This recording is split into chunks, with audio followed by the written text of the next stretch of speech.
Sino dito nakaranas na parang mas madali pang bigyan mo na lang ng gadget ang anak mo? Mas madali pa siyang kumalma. Hi daddies and mommies, DJ po ulit ng Mapa Diaries. Ngayon pag-usapan naman natin guys ay sa pinakamalaking hamon ng mga magulang sa digital age. Ito ang gadget. Sino dito nakaranas na parang mas madali pang bigyan mo na lang ng gadget ang anak mo? Mas madali pa siyang kumalma. Lumaki ako sa sitwasyon na halos walang gadget. Masaya kami noon sa paglalaro sa labas o tinatawag namin noon parang yung bukid. Napakiramdam ko, dapat ganun din ang anak ko. Realize ko guys, na iba na talaga ang mundo ngayon. Bilang isang magulang, no, hindi naman masama ang gadget, sa totoo lang. Basta alam mo lang kung paano ito gamitin at limitahan lalo sa mga anak mo. Kung hayaan ko lang maging depende ng anak ko sa gadget, posibleng lumaki siyang walang social skills at hindi marunong makihalubilo sa ibang tao.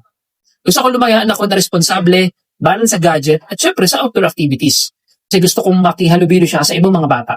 Kaya ang lesson learned ko guys, no, sa ganitong sitwasyon, ang gadgets ay hindi masama, basta alam mo lang gamitin. Kailangan nating matuto na maging coach ng anak natin sa digital world. Ang mga diskarte na naging effective sa akin na sana makatulong po sa inyo. Una, magtakda tayo ng oras. Kailangan natin mag-set ng boundaries. Hindi dapat tayo matakot mag-set ng rules at consequences. Ako guys, sinasabi ko sa anak ko na last 30 minutes na lang pag-gadget.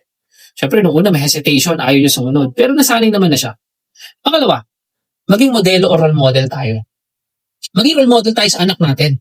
Kung gusto natin maging responsable ang anak natin, maging responsable rin dapat tayo sa paggamit ng budget.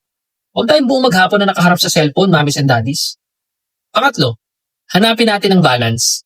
Ang paggamit ng gadget ay hindi lang tungkol sa pagiging istrikto at controlling natin bilang magulang. Kailangan maging balance din naman tayo sa kanila. Pangapat, ito ang pinaka-importante na tingin ko na dapat nating mapag-usapan. Makipaglaro din tayo sa anak natin. Huwag kang matakot magtanong sa anak mo. Anak, anong laro ang nilalaro mo? Gusto mo ba maglaro tayo na magkasama? Magtuturo ito na maging vocal sila sa kanilang mga nararamdaman. Kaya ang paggamit ng gadget ay hindi masama. Dapat lang may balance sa paggamit ng gadget at sa iba pang mga activities na kasama rin naman tayo bilang isang magulang.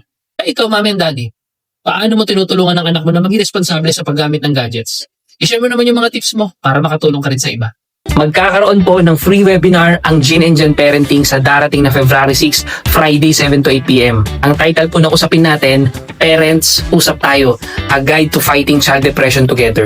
Himay-himayin po natin guys kung paano ba talaga labanan ng depression sa mga bata, ano-ano ang mga warning signs niyan, at paano tayo magiging sandigan ng mga anak natin. Makakasama po natin guys ang expert consultant natin, si Dr. Cathy Pagulayan, isa po siyang licensed psychometrician at isang educational psychologist. Paalala po, sobrang limitado lang ng slots. Maximum of 300 participants lang po ang pwedeng pumasok sa Zoom invite. Kaya kung gusto mo makasigurado ng slot, una, i-scan mo ang QR code na matatagpuan sa taas ng screen mo para sa free registration. Isisend po ng team namin ng Zoom link sa contact details na ilalagay nyo sa form. At para naman po sa mga magulang na nangangailangan ng agarang tulong o urgent mental health concern para sa anak nila, i-scan mo naman ang QR code na matatagpuan mo sa baba ng screen para dumiretso ka na po sa Child Mental Health Consultation Form. Kung hindi nyo naman mascan ang mga QR codes, huwag po kayo mag-alala, mami at daddy. Nilagay rin po ng team namin ang Google Form link sa comment section natin. Mami at daddy, huwag po nating hayaang lumala ang sitwasyon. Protektahan po natin ang mental health ng anak natin. Kaya mag-register ka na at kita-kita po tayo sa February 6.